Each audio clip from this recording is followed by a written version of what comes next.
বন্ধুগণ সবাইকে নমস্কার। আজকে রান্না করব সিম্পল রান্না।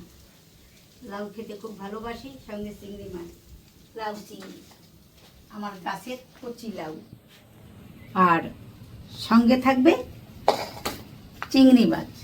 চিংড়ি মাছ দিয়ে লাউ রান্না করব, একবারে সিম্পল রান্না। আপনারা দেখেন আমি রান্না শুরু করি। এখন চুলায় আগুন ধরিয়ে দেবো।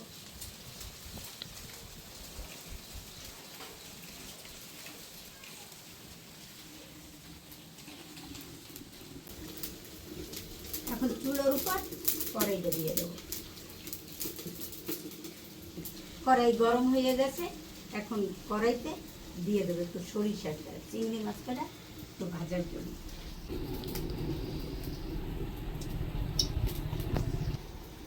এখন তেল গরম হয়ে গেছে, চিংড়ি মাছটা ভাজবো এবং এটা কড়াইতে ঢেলে দেবো। সঙ্গে দেবো কয়েকটা কাঁচামরিচ। কাঁচামরিচ আগে একটু ভাজা দিই, তাতে সুন্দর একটু গন্ধ আসে, স্বাদও লাগে।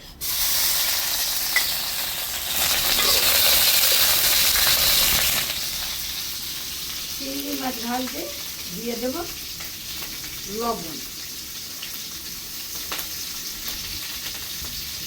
আর দিয়ে দেবো হলুদ। এখন আমি চিংড়ি মাছটা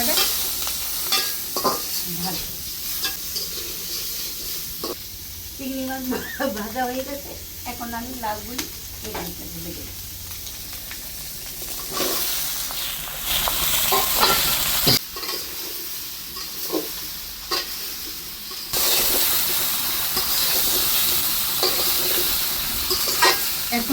এখন দিয়ে দেবো জল।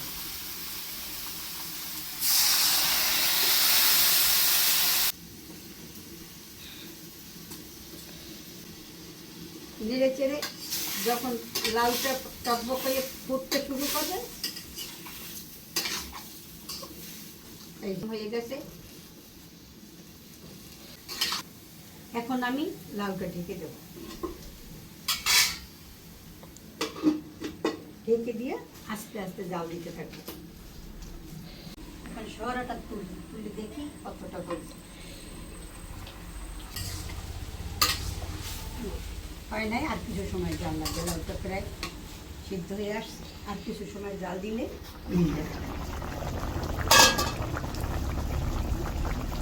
একটু ঢেকে দিই।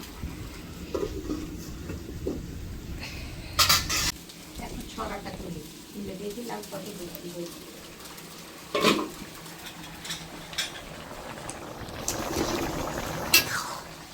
লাউ ধরে গেছে, এখন লাউ সোমবার দেবো। নামিয়ে ফেলি, নামাই গেল।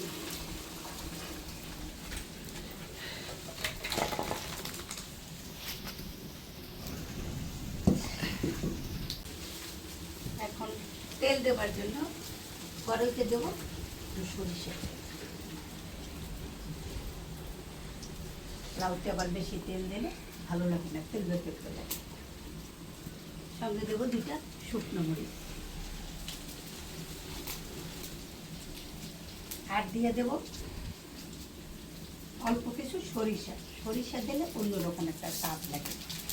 এতে অনেক সময় রান্ধনিও দেওয়া যায়, সরিষার স্বাদটা একটু অন্যরকম।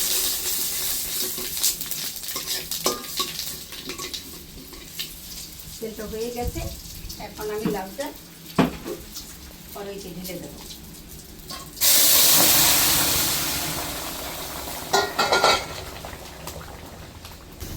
নাইড়ে সাইডে ভাঙে সেটা না দিলে লাউকে ভালো থাকবে না। একটু নাইড়ে সাইডে লাউ যত মারবে, যত করবে, ততই থাকবে। একটু সময় জাল দেই। আমার লাউ রান্না হয়ে গেছে, এখন আমি নামাইয়ে দেব। নিজের গাছের লাউ, কচি লাউ, একেবারে কি সুন্দর রান্না করছি।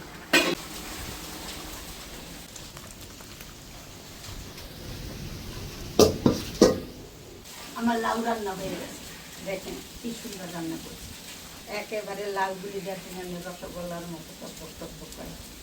আপনারাও রান্না করবেন, রান্না করে খেয়ে দেখেন। নিজের গাছের কচি লাউ চিংড়ি মাছ দিয়ে।